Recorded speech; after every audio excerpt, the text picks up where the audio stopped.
Deep in the night, under the light of the stars, the sound of whispers is heard coming from the great river. It is the Nile, which tells its story to everyone who will listen.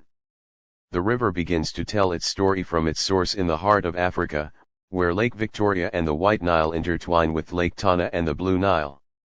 The river flows like a thread of silk, crossing mountains and plains, uniting in Sudan to form the great river we know.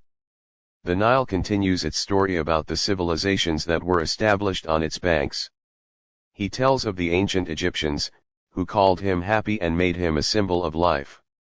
He describes how they eagerly awaited its annual flood, as it brought rich silt that transformed their lands into a green paradise.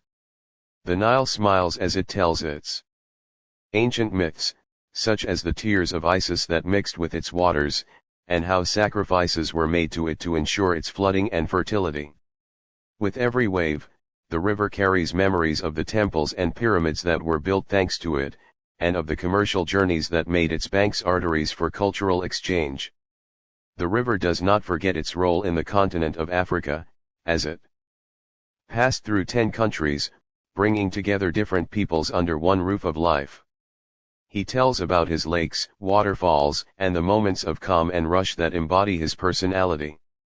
In the end, the Nile speaks of its present, as it has become more than just a river.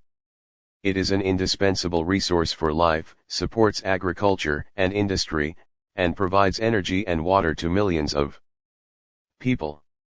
With each new wave, the Nile calls people to respect it, just as the ancestors did. Thus, the Nile continues in its whispers, telling its story that extends over thousands of years, carrying with it the secrets of the past, the lessons of the present, and the dreams of the future.